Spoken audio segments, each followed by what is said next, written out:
కేంద్ర బడ్జెట్ నేపథ్యంలో మరోసారి సౌత్ ఇండియా అంశం తెరపైకి వచ్చింది.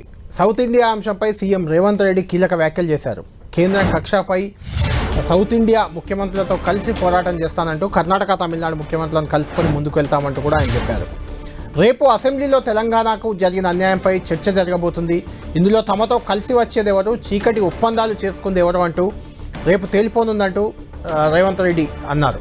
కేసీఆర్కు సూచన చేస్తున్నానన్న సీఎం రేవంత్ రేపు అసెంబ్లీలో జరిగే చర్చలో కేసీఆర్ పాల్గొనాలన్నారు. కేసీఆర్ సభకి వస్తే తెలంగాణ ప్రజల కోసం నిలబడుతున్నట్లని, లేదంటే కిషన్ రెడ్డితో కలిసి ఉన్నట్లు అర్థం చేసుకోవచ్చన్నారు రేవంత్ రెడ్డి. అటు దక్షిణాది రాష్ట్రాల ముఖ్యమంత్రుల సమావేశం పెట్టాలని అనుకుంటున్నామని రేవంత్ రెడ్డి చెప్పారు. ఇప్పటికే 2 రాష్ట్రాల ముఖ్యమంత్రులతో ఈ విషయంపై మాట్లాడానన్న రేవంత్, తమిళనాడు, కర్ణాటక ముఖ్యమంత్రులు సానుకూలంగా స్పందించారన్నారు. దక్షిణాది రాష్ట్రాలు ఓట్లు వేసే యంత్రాలుగానే కనిపిస్తున్నాయని రేవంత్ రెడ్డి ఫైర్ అయ్యారు కేంద్ర ప్రభుత్వంపై. ఇదే అంశంపై చర్చిద్దాం.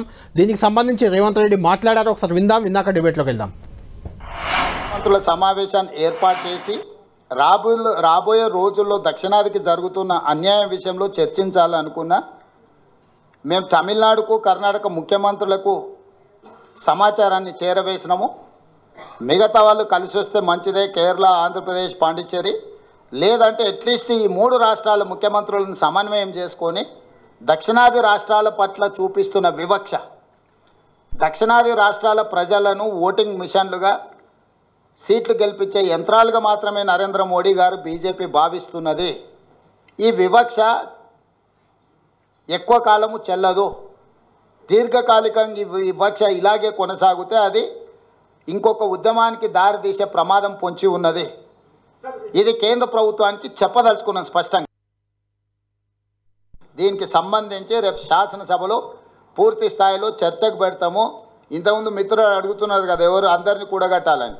శాసనసభలో చర్చ పెట్టడం అంటేనే అందరినీ కూడగట్టడం అని. సో రేపు ఎవరు ఎటువైపు ఉన్నారో, విలీనాల ప్రక్రియలో ఎవరు పాల్గొంటున్నారో, చీకటి ఒప్పందాలకు ఎవరు ప్రయత్నం చేస్తున్నారో, ఎవరిని ఎవరు కౌగిలించుకోవాలనుకుంటున్నారో, ఇవన్నీ కూడా పాలకు పాలు, నీళ్ళకు నీళ్ళు. రేపు శాసనసభలో ప్రశ్నోత్తరాల సమయం తర్వాత స్పీకర్ గారు అనుమతి తీసుకొని ఈ చర్చకు ముందుకెళ్తాము. ఆ చర్చలో అందరి రంగులు బయటపడతాయి. అందుకే ఈరోజు సూచన చేస్తున్న ప్రధాన ప్రతిపక్ష నాయకుడు, మాజీ ముఖ్యమంత్రి చంద్రశేఖరరావు గారికి తెలంగాణ హక్కుల మీద, తెలంగాణ నిధుల మీద కేంద్ర ప్రభుత్వం మీద ఒత్తిడి తీసుకొచ్చి రాబట్టుకోవాలని ఏదైతే రేపటి సభలో చర్చ జరగబోతుందో, వారు శాసనసభకు వచ్చి చర్చలో పాల్గొని కేంద్ర ప్రభుత్వాన్ని నిలదీసి రాష్ట్రాన్ని నిధులను, రాష్ట్రానికి అవసరమైన అనుమతులను సాధించడానికి వారు కలిసి రావాలి.